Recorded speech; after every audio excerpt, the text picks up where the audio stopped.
কিভাবে এবং কেন আপনি ইসলাম বিরোধী বই লেখার সিদ্ধান্ত নিয়েছিলেন? ইমানের দৃষ্টিকোণ থেকে আপনার জীবন কেমন ছিল? আপনি কিসে বিশ্বাস করতেন? ইসলামের প্রতি আপনার সবচেয়ে অনুশোচনীয় কটাক্ষমূলক মন্তব্য কোনটি ছিল? তখন আপনার আশেপাশের মানুষদের প্রতিক্রিয়া কেমন ছিল যখন আপনি ইসলাম গ্রহণ করেছিলেন? আমি ভেবেছিলাম ইসলাম একটি মিথ্যা ধর্ম, ইসলাম বিপজ্জনক। আমি 2000-এরও বেশি হত্যার হুমকি পেয়েছি এবং অবশেষে আমি ইসলামের বিরুদ্ধে বই লেখার সিদ্ধান্ত নিয়েছিলাম। হে আল্লাহ, আমাকে এমন একটি নিদর্শন দেখান যাতে আমি সম্পূর্ণ নিশ্চিত হতে পারি যে এটিই সেই পথ। এই কারণে আমি 2 দিন ধরে ঘুমোতে পারিনি। আমি মেনে নিতে পারছিলাম না, ভীষণ অদ্ভুত লাগছিল। আসসালামু আলাইকুম জোরাম ভ্যান ক্লাভেরেন ভাই, আমাদের আমন্ত্রণ গ্রহণের জন্য আপনাকে অসংখ্য ধন্যবাদ এবং আপনাকে আমাদের মাঝে পেয়ে আমরা আনন্দিত। প্রথমে আপনাকে জিজ্ঞেস করতে চাই, জোরাম কে? ওয়ালাইকুম আসসালাম। আপনাকে অসংখ্য ধন্যবাদ আমাকে আমন্ত্রণ করার জন্য। এখানে আসতে পেরে আমি খুবই গর্বিত। জোরাম ভ্যান ক্লাভেরেন 23শে জানুয়ারি জন্মগ্রহণ করেন 1979 সালে অ্যামস্টারডাম শহরে একটি খুবই সাধারণ পরিবারে। বাবা, মা, ভাই, ছোট বোন, একটি বিড়াল। অ্যামস্টারডামেই আমার জন্ম এবং বেড়ে ওঠা একটি সক্রিয় প্রোটেস্ট্যান্ট খ্রিস্টান পরিবারে। উচ্চ মাধ্যমিক শেষ করার পর তুলনামূলক ধর্মতত্ত্ব নিয়ে পড়াশোনা শুরু করি। কয়েক বছর শিক্ষকতা করেছি। নেদারল্যান্ডসে তখন অনেক কিছুই ঘটেছে, বিশেষ করে আমার জীবনে। এখন যখন আমি পুরো বিষয়টা অবলোকন করি ইসলাম ধর্মের ব্যাপারে, আমি ফ্রিডম পার্টির জন্য রাজনৈতিকভাবে সক্রিয় হয়ে উঠলাম, সাংসদ মনোনীত হলাম এবং শেষে আমি ইসলাম বিরোধী বই লেখার সিদ্ধান্ত নিলাম, যার শুরুটা হয়েছিল ইসলাম বিদ্বেষ দিয়ে, পরিণত হয় আল্লাহকে খুঁজে পাওয়ার একটি মাধ্যমে এবং আমি মুসলিম হওয়ার মধ্য দিয়ে এই পথের সমাপ্তি। ইমানের দৃষ্টিকোণ থেকে আপনার জীবন কেমন ছিল? আপনি কিসে বিশ্বাস করতেন? মুসলিম হওয়ার আগে আমি রিফর্ম চার্চের একজন প্রোটেস্ট্যান্ট খ্রিস্টান ছিলাম। আমরা বাইবেল পড়তাম, বাইবেল অনুসারে আমাদের নাম রাখা হয়েছিল, খ্রিস্ট ধর্মে দীক্ষা দেওয়া হয়েছিল, গির্জায় যেতাম, ইত্যাদি ইত্যাদি। তো আমরা বলতে গেলে বেশ ধার্মিক খ্রিস্টান ছিলাম। অবশ্যই আমি বিশ্বাস করতাম যে একজন সৃষ্টিকর্তা আছেন। আমি জান্নাত জাহান্নামে বিশ্বাস করতাম। আমি ফেরেশতা ওয়াহিতেও বিশ্বাস করতাম। এবং অবশ্যই যে ব্যাপারটি খ্রিস্টানদের মুসলিমদের থেকে আলাদা করে সেটি হলো যে আমি বিশ্বাস করতাম যীশুখ্রিস্ট ঈশ্বরের পুত্র ছিলেন এবং আরেকটু দার্শনিকভাবে বলতে গেলে আমি তাকেই ঈশ্বর বলে মানতাম। আমি অবশ্যই পুনরুত্থানে বিশ্বাস করতাম এবং এও বিশ্বাস করতাম যে যীশুকে ক্রুশবিদ্ধ করা হয়েছিল এবং আমি প্রায়শ্চিত্তে বিশ্বাস করতাম। কিন্তু যেহেতু ট্রিনিটি খুব জটিল একটি ধারণা, আপনি বিশ্বাস করুন আর নাই করুন, এটি এখনও বেশ জটিল। কারণ বাইবেলের মতে ঈশ্বর অবিনশ্বর, কিন্তু আপনি যদি অবিনশ্বর হন এবং একই সাথে আপনার যদি মৃত্যু হয়, আপনি তো একই সময়ে অমর এবং মরণশীল হতে পারেন না। তো একটু বড় হওয়ার পর, ধরুন 15-16 বছর বয়সে, আমি প্রশ্ন করা শুরু করি সেসব বিষয়ে, যেসব আমার কাছে খুব যৌক্তিক মনে হতো না। আমি অনেক ধর্মযাজক, প্রচারক, এমনকি রাব্বিদের সাথেও কথা বলেছি, কিন্তু তাদের দেওয়া উত্তরগুলো সন্তোষজনক ছিল না, যেটি বিষয়টিকে আমার জন্য আরো জটিল করে ফেলেছিল।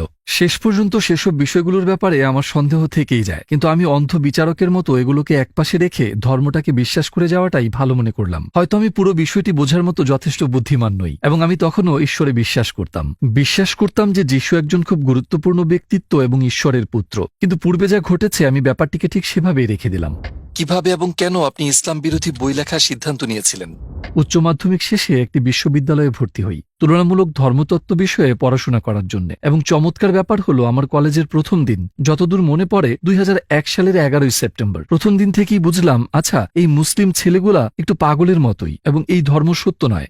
তার কয়েক বছর পর নেদারল্যান্ডসে একজন লোক নাম থিউ ভ্যান গগ, উনি একজন বিখ্যাত চলচ্চিত্র নির্মাতা ছিলেন, যাকে রাস্তায় মেরে ফেলা হয়েছিল, তাকে গুলি করা হয়েছিল, তার গলা কাটারও চেষ্টা করেছিল এবং তারা তার পেটে ছুরি ঢুকিয়ে একটি চিঠি রেখে যায় আয়ান হির্সিয়ালি নামের এক মেয়ের জন্য। ওখানে লেখা ছিল, এরপর তোমার পালা। তো এটি আমার ইসলাম বিদ্বেষী অনুভূতিগুলোকে এমনভাবে দৃঢ় করেছিল যে ভাবলাম আমাকে রাজনীতিতে যুক্ত হয়ে কিছু করতে হবে এবং দেশকে ক্ষতির হাত থেকে বাঁচাতে এই অশুভ শক্তিকে থামাতে হবে। আপনি ইসলামের জন্য রাজনীতি শুরু করেছিলেন?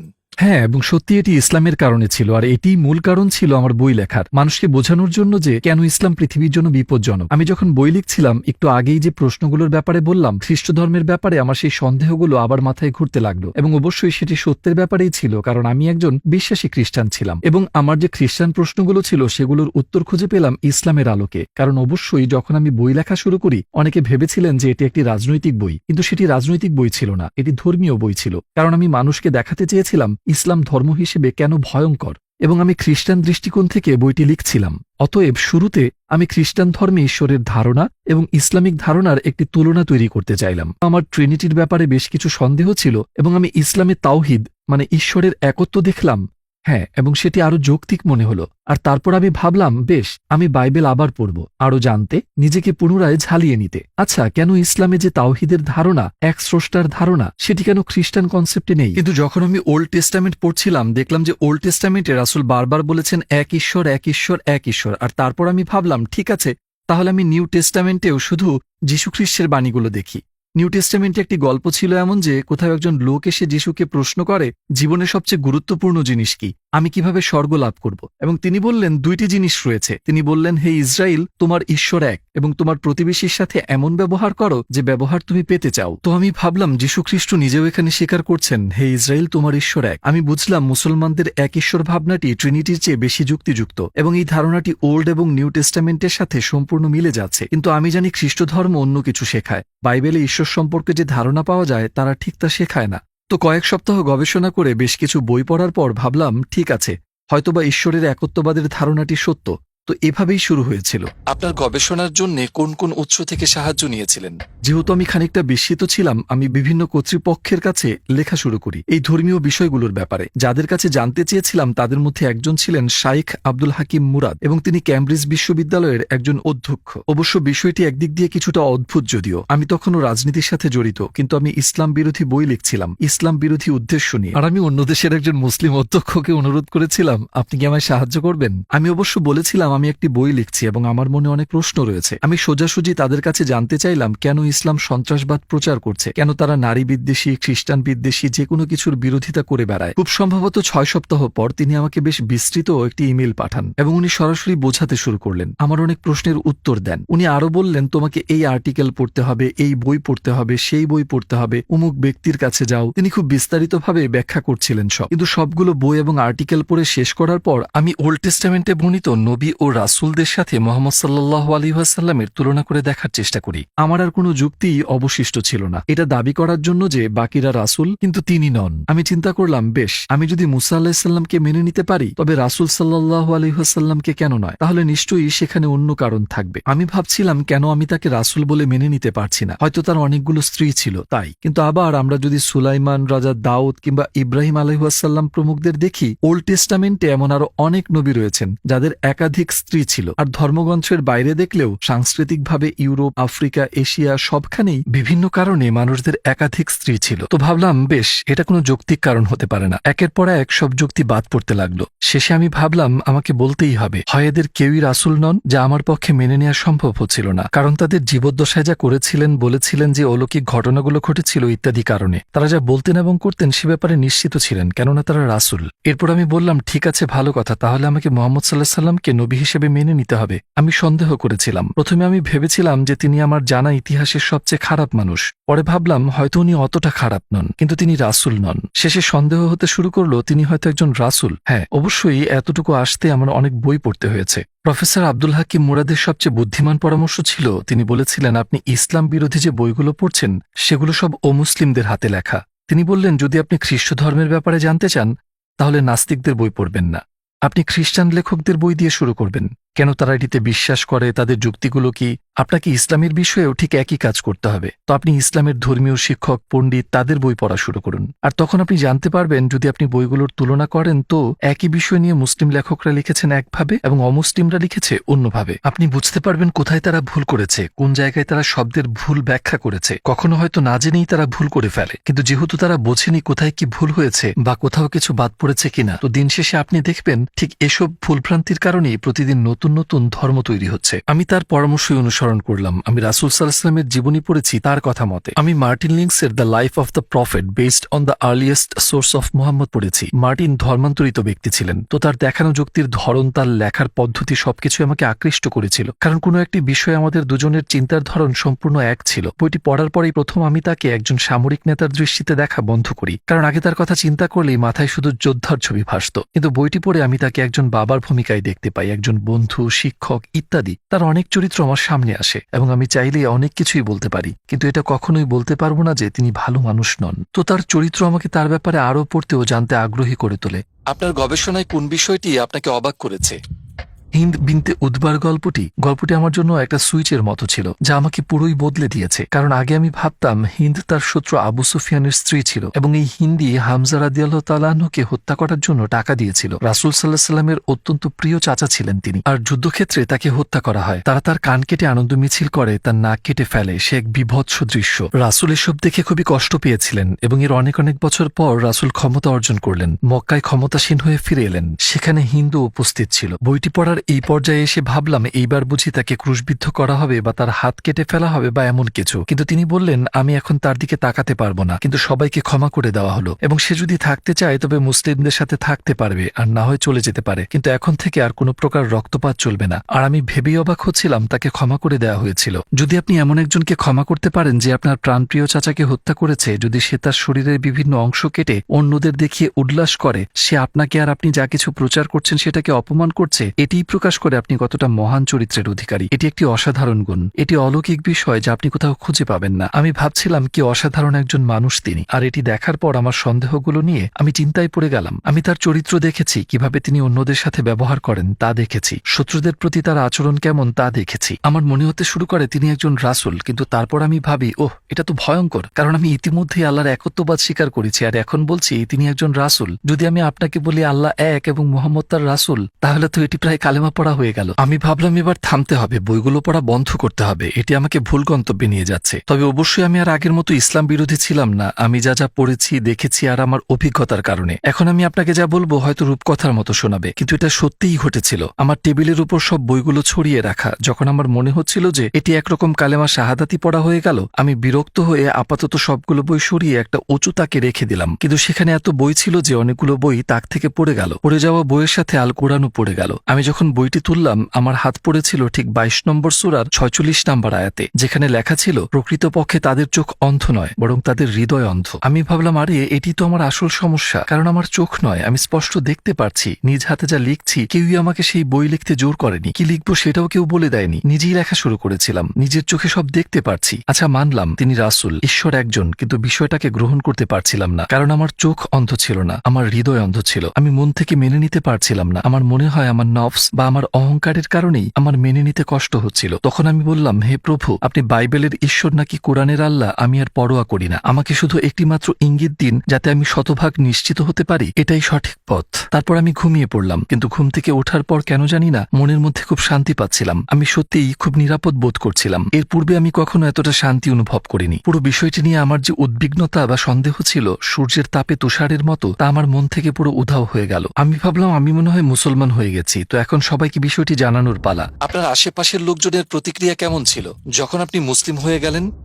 আসসালামু আলাইকুম প্রিয় ভাই ও বোনেরা, আমরা দেখছি যে আমাদের দর্শকদের 80% মানুষজন আমাদের চ্যানেলে সাবস্ক্রাইব করেননি। আপনারা যেমনটি জানেন আমরা একটি অলাভজনক প্রতিষ্ঠান, আর আমরা আমাদের কোনো ভিডিওতে বিজ্ঞাপন চালাই না। আমাদের লক্ষ্যই হলো শুধু সত্যকে প্রচার করা। কাজটা ছোট হতে পারে, কিন্তু ইনশাল্লাহ অনেকের জন্য এটি পথ চলার সহায়ক হবে। এখন সাবস্ক্রাইব বাটনে ক্লিক করুন এবং একসাথে পথ চলি অনন্তকালের দিকে। আপনার আশেপাশের লোকজনের প্রতিক্রিয়া কেমন ছিল যখন আপনি মুসলিম হয়ে গেলেন?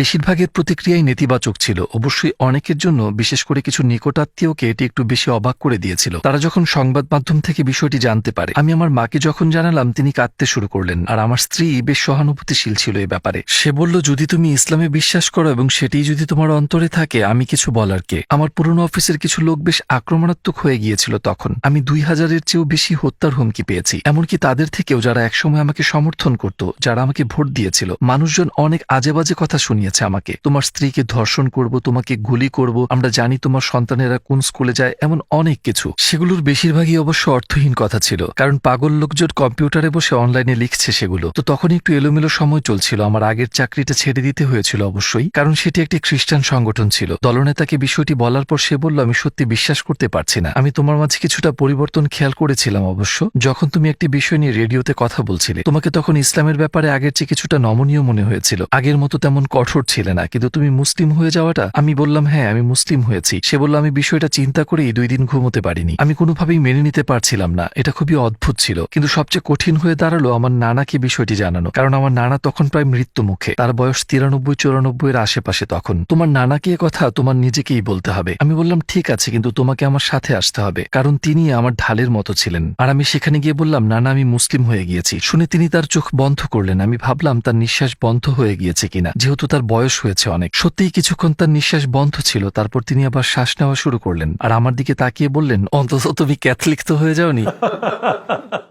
বেশ মজার ছিল বিষয়টি। আর শেষে আমার আগের রেডিওর বস আমাকে বলল আমরা কিভাবে বুঝবো যে তুমি একদিন হিন্দু বা অন্য কিছু হয়ে যাবে না। বললাম আমি কখনোই ধর্মকে বেছে নিইনি, শুধু এই একবার ছাড়া। আমার মুসলিম হওয়াটাই শুধু আমি বেছে নিয়েছি। এর আগেও আমি কোনো ধর্ম বেছে নিইনি। আমি খ্রিস্টান পরিবারে জন্মগ্রহণ করেছি, খ্রিস্টান হিসেবে বড় করা হয়েছে আমাকে। আর সেই কারণে যেসব ভালো জিনিস আমার কাছে এসেছে তার জন্য আমি খুব কৃতজ্ঞ, কিন্তু সেটা আমার সিদ্ধান্ত ছিল না। আর জীবনে একবারই আমি এই বিষয়ে সিদ্ধান্ত নিয়েছি, যখন আমি মুসলিম হওয়ার সিদ্ধান্ত নিলাম। আর এটি সবচেয়ে, যেমনটি আমি বললাম, আমার মনে হয় আমার নেওয়া সবচেয়ে গুরুত্বপূর্ণ সিদ্ধান্ত ছিল, সবচেয়ে যুক্তিসঙ্গত সিদ্ধান্তও ছিল। জীবনে কোনো সিদ্ধান্ত নিতে আমি বছরের পর বছর সময় লাগাইনি, শুধুমাত্র এই সিদ্ধান্তটি ছাড়া। প্রথম নামাজ আদায়ে আপনার কেমন লেগেছিল? অবশ্যই খুব সুন্দর একটি মুহূর্ত ছিল, বেশ আজবও লাগছিল বটে, কারণ একজন খ্রিস্টান হিসেবে আমি অবশ্যই ওভাবে প্রার্থনা করতে অভ্যস্ত ছিলাম না। আপনি আমার হাত জোর করেন আর হয়তো হাঁটু গেড়ে বসেন বাথ বা অন্য কিছুর সামনে।